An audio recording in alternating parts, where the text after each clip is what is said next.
Would you pretend to be my husband? The female mechanic asked. And I smiled, do I get to kiss you? The rain was falling softly when my car suddenly died on a lonely road outside a small town. I stepped out and lifted the hood, staring at the engine as if it would magically fix itself. I knew absolutely nothing about cars. I was about to call a tow truck when I heard footsteps behind me. I turned and saw a young woman wearing blue overalls. Her hands were stained with grease, and her dark hair was tied in a ponytail. She looked at me and smiled. "Car trouble?" she asked. I nodded. Without another word, she walked over and looked under the hood. A few minutes later, she tightened something, adjusted a wire, and said, "Try it now." I got into the car and turned the key. The engine started immediately. I looked at her in shock. "You fixed it?" She laughed. "That's usually what mechanics do." "You're a mechanic?" I asked. "Is that so surprising?" she replied with a grin. I smiled awkwardly. "A little." She extended her hand. "I'm Emma." I shook it. "Daniel." I tried to pay her, but she refused. "Just consider it a good deed," she said. I thanked her and drove away, but for some reason, I couldn't stop thinking about her smile. 2 days later, I passed through the same town again and saw a small garage with a sign that read, "Emma's Auto Repair." I couldn't help smiling. I parked and walked in. Emma was working under a truck. When she saw me, she wiped her hands and laughed. "Don't tell me your car is broken again." "No," I said. "I just came to thank you properly." She smiled and invited me inside. We talked for almost an hour. I learned that she had inherited the garage after her father's death. Many people doubted her because she was a woman in a profession dominated by men, but she never gave up. Over the next few weeks, I found excuses to stop by the garage. Sometimes I brought coffee. Sometimes I claimed I needed my tires checked even when they were perfectly fine. Slowly, we became friends.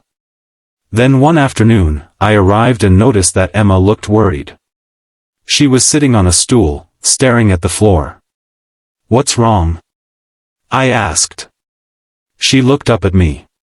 "Can I ask you something strange?" "Sure." She took a deep breath. "Would you pretend to be my husband?"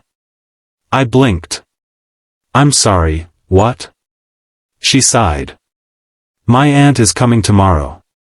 She's very sick, and she's always dreamed of seeing me happily married. I never had the heart to tell her I'm still single." I stared at her for a moment. She looked embarrassed. "Forget it," she said quietly. "It was a stupid idea." A smile slowly appeared on my face. "If I pretend to be your husband?" I said. She looked at me nervously. "Do I get to kiss you?" For a second, she looked completely shocked. Then she burst out laughing. "Only if it's necessary for the performance." I laughed too. "Then I'm in." The next day, we drove to her aunt's house together. Emma seemed nervous, so I reached over and gently squeezed her hand. She looked at me and smiled. Her aunt was a sweet elderly woman with kind eyes. The moment we walked inside, she looked at us and started crying with happiness. "You finally got married," she whispered. Emma knelt beside her and hugged her tightly. The entire day, we acted like a married couple. We sat together, cooked together, and answered countless questions about our imaginary relationship. Surprisingly, it felt natural. At one point, her aunt looked at me seriously. "Emma acts strong," she said softly, "but she's lonely. Promise me you'll take care of her." I looked at Emma. For the first time, I noticed the sadness hidden behind her smile. I nodded. "I promise." Later that evening, after we left the house, we sat quietly in my car. Rain gently tapped against the windshield. Neither of us spoke for several minutes. Finally, I turned toward her. "Are you lonely?" I asked. She stared out the window. "Sometimes." "And if someone wanted to stay by your side?" She looked at me. "I'd probably be scared." I smiled. "I think I'm scared too." She looked confused. "Why?" I took a deep breath. "Because somewhere between the fake marriage and all those visits to your garage, I started liking you." She didn't say anything. I continued, "Today, when I held your hand, I didn't want to let go." Her eyes filled with tears. "Daniel," she whispered. I smiled softly. "Maybe I don't want to pretend anymore." A tear rolled down her cheek. Then, very slowly, she reached for my hand. "Maybe," she said quietly, "I don't want to pretend either."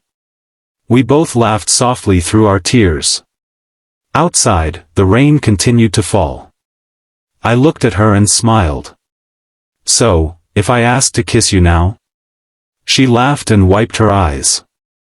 This time, she said gently, "It wouldn't be acting." And for the first time, I kissed her not as her fake husband, but as the man who hoped to become her real one someday.